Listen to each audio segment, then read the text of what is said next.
ನಮಸ್ಕಾರ ಸ್ನೇಹಿತರೆ. ಬದುಕಿನಲ್ಲಿ ಎಲ್ಲರಿಗೂ ಒಂದೊಂದು ಪ್ರಶ್ನೆ.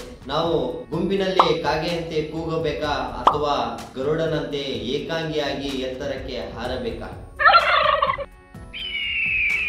ಕಾಗೆ ರಸ್ತೆಯ ಬಳಿ, ಕಸದ ಬಳಿ, ಗುಂಪಿನಲ್ಲಿ ಇರುತ್ತದೆ. ಆದರೆ ಗರುಡ ಪರ್ವತದ ಮೇಲೆ, ಮೋಡಗಳ ಮೇಲೆ ಎತ್ತರಕ್ಕೆ ಏಕಾಂಗಿಯಾಗಿ ಹಾರಾಡುತ್ತಿರುತ್ತದೆ.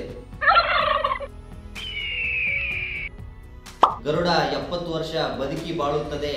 ಅದರ 40ನೇ ವಯಸ್ಸಿನಲ್ಲಿ ಚುಂಚು ಬಾಗುತ್ತದೆ, ಉಗುರುಗಳು ದುರ್ಬಲವಾಗುತ್ತದೆ, ರೆಕ್ಕೆ ಭಾರವಾಗುತ್ತದೆ. ಅದರ ಮುಂದೆ 2 ದಾರಿ ಇರುತ್ತೆ.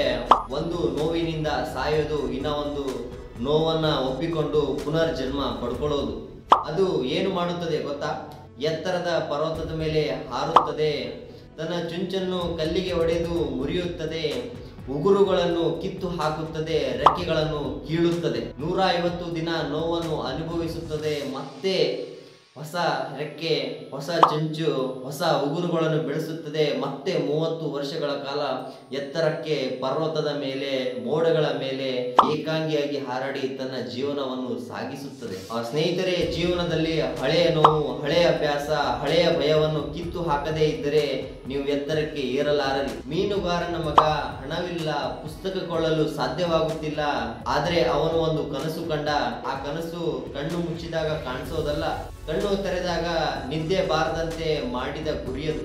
ಅವರೇ ಡಾಕ್ಟರ್ APJ ಅಬ್ದುಲ್ ಕಲಾಂ. ಮೀನುಗಾರನ ಮಗನಾಗಿ, ರಾಷ್ಟ್ರಪತಿಯಾಗಿ, ಮಿಸೈಲ್ ಮ್ಯಾನ್ ಆಗಿ ಇವತ್ತು ಭಾರತಕ್ಕೆ ಪ್ರೇರಣೆಯಾಗಿದ್ದಾರೆ. ಅವರ ಹಿನ್ನೆಲೆ ಅವರ ಭವಿಷ್ಯವನ್ನು ತೀರ್ಮಾನಿಸಲಿಲ್ಲ. ಅವರ ಕನಸು, ಅವರ ಗುರಿ, ಅವರ ಗರುಡ ಮನೋಭಾವನೆ ಅವರ ಭವಿಷ್ಯ ಕಟ್ಟ. ಥಾಮಸ್ ಎಡಿಸನ್ ಅವರು 1000 ಸಲ ಫೇಲ್ ಆಗುತ್ತಾರೆ. ಜನರು ನಗಾಡುತ್ತಾರೆ, ತನ್ನ ಸ್ನೇಹಿತರು ಅವನಿಗೆ ಕೈ ಬಿಡುತ್ತಾರೆ. ಅವರೊಂದು ಮಾತನ್ನು ಹೇಳ್ತಾರೆ, ನಾನು 1000 ಸಲ ಫೇಲ್ ಆಗಿರಬಹುದು, ಆದರೆ ನಾನು 1000 ಮಾರ್ಗ ಸರಿ ಇಲ್ಲ ಅಂತೇಳಿ ಕಲ್ತಿದ್ದೇನೆ ಎಂದು. ವಿಫಲತೆ ಯಶಸ್ಸಿನ ಪಠ್ಯ ಪುಸ್ತಕ. 60 ವಯಸ್ಸಿನ ಮುದುಕ, ಕೈಯಲ್ಲಿ ಕೆಲಸವಿಲ್ಲ, ಹಣವಿಲ್ಲ, ಆದರೆ ಅವರ ಹತ್ರ ಒಂದು ರೆಸಿಪಿ ಇತ್ತು, ಅದೇ ಚಿಕನ್ ರೆಸಿಪಿ. 1009 ಹೋಟೆಲ್ಗಳಿಗೆ ಹೋಗ್ತಾರೆ, ಎಲ್ಲರೂ ನಿರಾಕರಿಸುತ್ತಾರೆ. 1010ನೇ ಹೋಟೆಲ್ ಅವರನ್ನು ಸ್ವೀಕಾರ ಮಾಡುತ್ತದೆ. ಇವತ್ತು ಜಗತ್ತಿಗೆ KFC ಒಂದು ಪ್ರಸಿದ್ಧವಾಗಿರುವಂತಹ ಬ್ರ್ಯಾಂಡ್ ಆಗಿ ಎದ್ದು ನಿಂತಿದೆ. ವಯಸ್ಸು ದೊಡ್ಡದಲ್ಲ, ಹೃದಯದಲ್ಲಿ ಬೆಂಕಿ ಇದ್ದರೆ ಕನಸು ನಿಜವಾಗುತ್ತದೆ.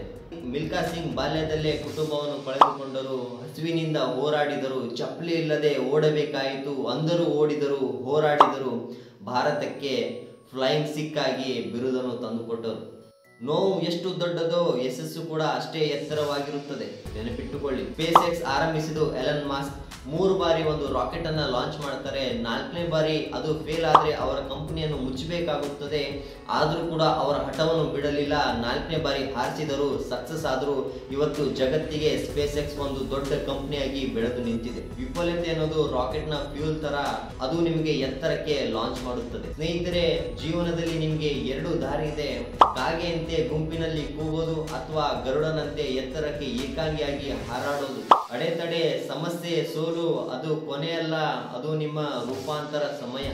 ನೀವು ಏನ್ ಮಾಡುತ್ತೀರಿ? ಕಾಗೆನ, ಗರುಡನ? ನೆನಪಿಟ್ಟುಕೊಳ್ಳಿ, ಗರುಡನಂತೆ ಹಾರೋದು ಸುಲಭವಲ್ಲ. ಒಮ್ಮೆ ಹಾರಿದರೆ ಈ ಲೋಕವೇ ನಿಮ್ ಕಾಲ್ ತಳಗೆ ಇರುತ್ತೆ.